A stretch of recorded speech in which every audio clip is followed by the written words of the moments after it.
Hello friends, मेरे channel पे आप सबका स्वागत है।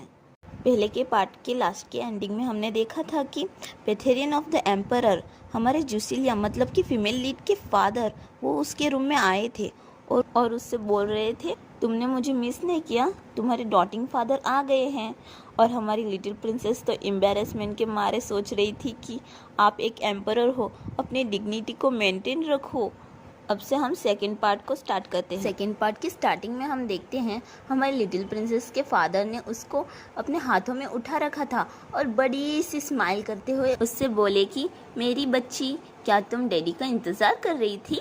हमारी लिटिल प्रिंसेस तो क्या ही करूँ, कुछ नहीं कर सकती, ऐसी हालत में थी और वो अपनी आंखें बंद करते हुए अब प्यारी सी स्माइल देती है और सोचती है वह अपनी बेटी के लिए सच में बहुत बड़े पागल हैं। हमारी लिटिल प्रिंसेस अपने फादर के बारे में हमें बताती है कि कहते हैं कि सुनहरे शेर मतलब गोल्डन लायन वाले उस नर पशु के पशुओं का लीडर वह केवल अपनी ताकत और गुस्से की वजह से लीडर नहीं बना, बल्कि उसकी एक खास आदत भी थी।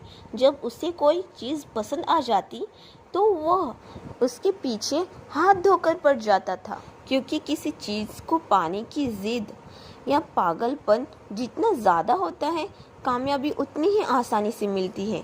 साथ ही अगर किसी पर ईश्वरीय कृपा या आशीर्वाद बहुत ज़्यादा हो तो उसकी काम के प्रति लगन और जिद भी उतनी ही बढ़ जाती है। और डैडी के जुनून दीवानगी का निशाना मैं हूँ।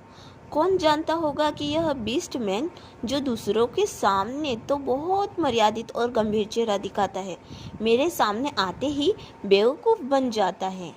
हमारी लिटिल प्रिंसेस के फादर मतलब कि द एम्परर ऑफ द पेथेरियन वो अपनी बेटी को बड़ी प्यार से गले लगाते हैं और ज़ोर से भी, और बोलते हैं, जूसी क्या तुम्हें डैडी की याद नहीं आई। साथ में स्माइल के साथ बोलते हैं, आप इतने प्यारे कैसे हो सकते हैं। हमारी लिटिल प्रिंसेस की तो हालत ही खराब हो गई होती है। वो मन ही मन सोचती है, मुझे सांस नहीं आ रही है। वो अपनी प्यारी प्यारी आंखों से उनको देखते हुए सोचती है, लेकिन ऐसा भी नहीं है कि मुझे अपने डैडी से इस तरह का ध्यान मिलना पूरी तरह से नापसंद है। वो सोचती है यह कब था, और वो अपने पास्ट का याद करती है, जहाँ एक दिन जब मैं हल्की नींद में सो गई थी और इस बात से चिंतित थी कि शायद मैं उन उम्मीदों पर खरी न उतर पाऊँ जो मुझसे की गई है, तभी मुझे एक कोमल स्पर्श महसूस हुआ और एक धीमी आवाज़ सुनाई दी।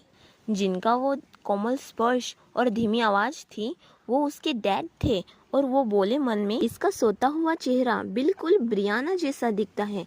वो गर्व से बोले, आखिर यह किसकी बेटी है। उनका कहने का मतलब ये है कि वो मेरी और मेरी वाइफ की बेटी है, तो बिल्कुल ब्रियाना मतलब कि मेरी वाइफ की तरह ही दिखेगी ना। अभी ठीक से बताया तो नहीं है कि ब्रियाना कौन है, पर लगता है कि वो उनकी वाइफ है। वो सोचती है उनकी आवाज़ उस फादर जैसी थी जिसने अपनी प्यारी पत्नी को खोया हो, जिसमें मेरे लिए कोई नाराज़गी नहीं थी। जहाँ दूसरे लोग मुझसे ढेरों उम्मीदें लगाए बैठे थे, उनके मन में ऐसा कुछ नहीं था। उसके फादर स्माइल करते हुए बोलते हैं, मेरे बच्चे बस सेहतमंद रहो और बड़े हो।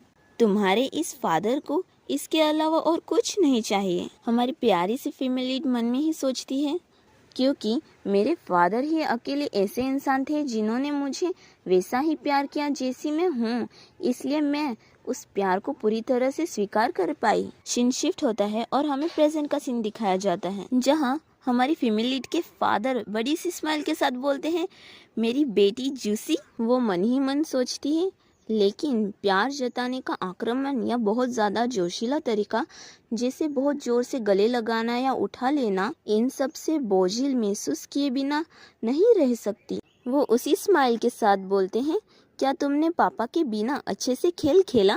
वो ये सब बातें सुनकर और सोचकर परेशान होकर सोचती है, अब मुझे नीचे उतारो।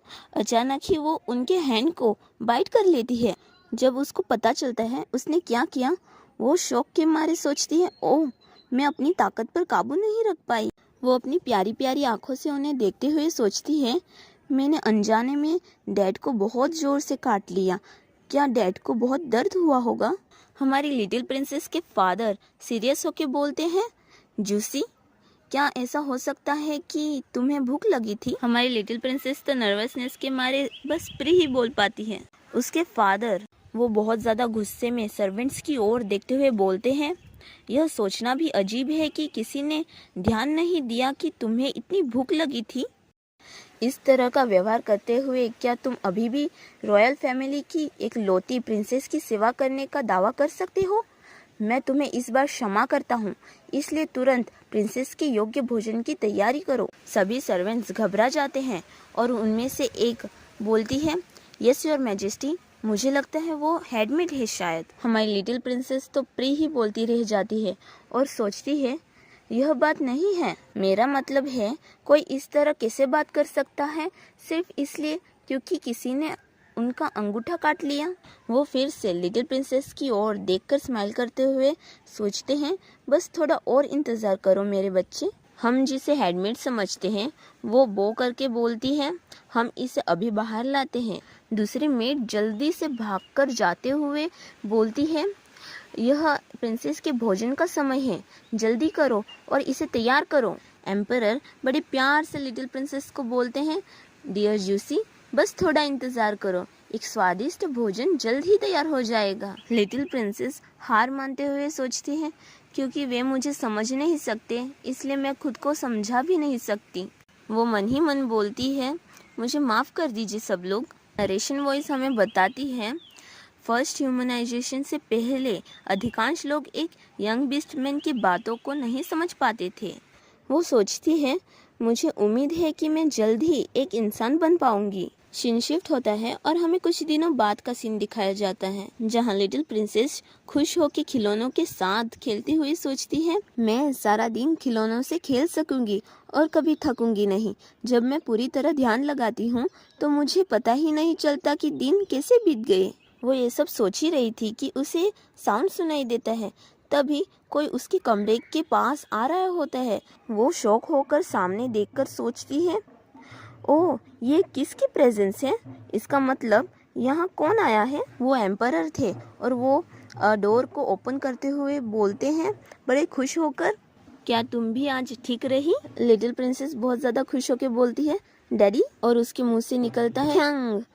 अभी तो इसके मुंह से यही सारे शब्द निकलने वाले हैं, क्योंकि अभी तक तो ये ह्यूमन में ट्रांसफॉर्म नहीं हुई ना, इसलिए। तो अभी स्टोरी पे आते हैं। वो सोचती है, वह आज रोजाना की तुलना में जल्दी आ गया है। एम्परर तो बहुत ज़्यादा चमक रहे होते हैं और बड़ी सी स्माइल के साथ बोलते हैं, मेरी बच्ची, क्या तुम्हें डैडी की याद नहीं आई? वो उन्हें हैरानी से देखकर सोचती है, लेकिन कुछ आज रोज से थोड़ा अलग लग रहा है। वो सडनली ही घबराते हुए सोचती है, अरे रुको, यह क्या है? एम्परर फिर से अपनी बड़ी सी स्माइल के साथ बोलते हैं, ओह, जैसा कि उम्मीद थी, तुमने इसे तुरंत देख लिया।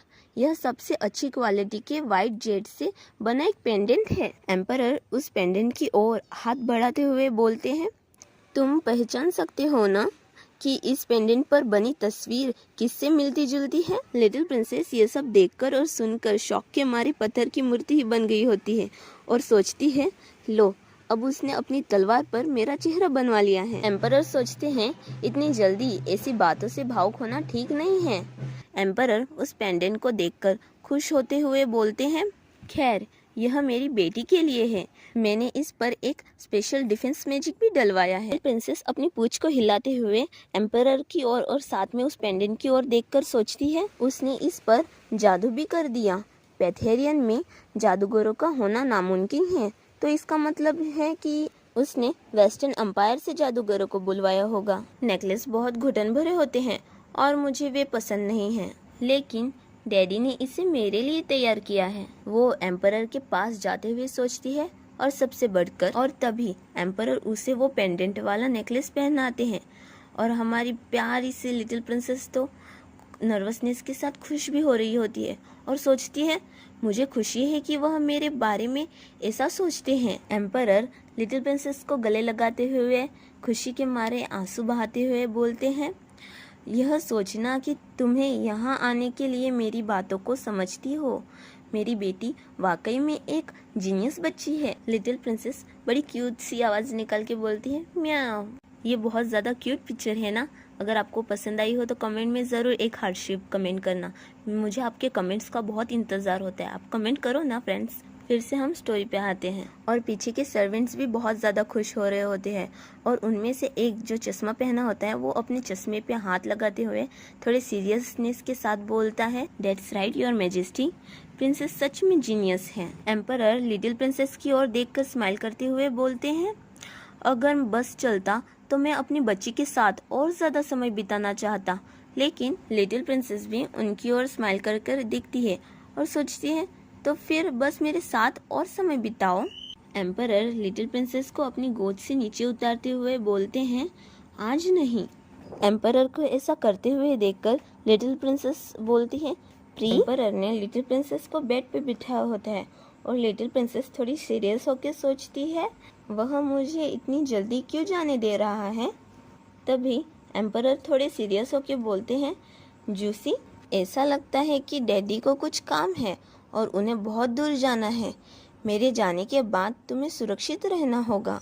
लिटिल प्रिंसेस बड़े ध्यान लगाकर ये सब बातें सुन रही होती है और वो मन में ही सोचती है, वह बहुत दूर जा रहा है। लिटिल प्रिंसेस को इतने ध्यान से बातें सुनते हुए देखकर एम्परर बड़े खुश होते हैं और स्माइल करते हैं। लिटिल प्रिंसेस सोचती है, यह सोचकर कि काफ़ी समय तक डैडी से नहीं मिल पाऊंगी, मुझे थोड़ा दुख हो रहा है। एम्परर लिटिल प्रिंसेस के सर को सहलाते हैं। लिटिल प्रिंसेस बड़े खुश होकर सोचती है, फिर भी ताकि उन्हें चिंता ना हो ऐसा सोचते हुए वो स्वीट सी वॉइस में बोलती है, म्याओ, इसका मतलब है आपकी यात्रा सुरक्षित हो। फिर से वो सोचती है, चलिए मुस्कुराते हुए उन्हें विदा करते हैं। सीन शिफ्ट होता है और हमें एक ब्यूटीफुल सा प्लेस दिखाया जाता है और लिटिल प्रिंसेस सोचती है, मैं कहाँ हूँ? मैं तो पक्का डैडी को विदा करने के बाद झपकी ले रही थी। वो चौंक के सोचती है, क्या यह किस इंसान का हाथ है? रुको, तो क्या ऐसा हो सकता है? क्या मैं? ऐसा सोचते हुए वो बोलती है, इंसान बन गई। हमारी लिटिल प्रिंसेस ह्यूमन फॉर्म में बहुत ज़्यादा ब्यूटीफुल लग रही है ना। अगर आपको भी ये पसंद आई हो तो मेरे चैनल को जल्दी से सब्सक्राइब कर लो, क्योंकि जब भी मैं इस स्टोरी की वीडियो अपलोड करूँ तो आपको जल्दी से मिल सके। स्टोरी पे आते हैं। वो आँखों को रब करते हुए सोचती है, कुछ अजीब है, क्या यह कोई सपना हो सकता है? वो बड़े क्यूट वे में खुद के चिक को पिंच करते हुए सोचती है, चोट नहीं लग रही, मुझे लगता है कि यह रियलिटी एक ड्रीम है। तभी उसे ग्रर करके एक साउंड सुनाई देता है और वो पीछे मुड़ के देखकर सोचती है, ये कैसी आवाज़ है? वहाँ बहुत तेज़ी से हवा चल रही होती है और उसकी वजह से उसके बाल भी बहुत ज़्यादा लहरा रहे होते हैं और वो बोलती है, हवा। तभी उसे ब्लैक कलर के धब्बे वाला एक जानवर दिखता है और वो अपनी बड़ी बड़ी आँखों से उसे देखकर बोलती है, थोड़ी ही देर में उसे पूरा जानवर ठीक से दिखाई देता है और वो बोलती है, वह एक वाइट टाइगर है। यहाँ पर ये पार्ट ख़त्म हो जाता है। अगर आपको जानना हो आगे की स्टोरी में क्या होता है तो जल्दी से मेरे चैनल को सब्सक्राइब कर लेना और आपको ये वीडियो पसंद आई हो तो जल्दी से मेरे चैनल को सब्सक्राइब कर लो, शेयर कर लो और लाइक कर लेना और ज़रूर कमेंट करना मत भूलना और नेक्स्ट वीडियो में मिलते हैं।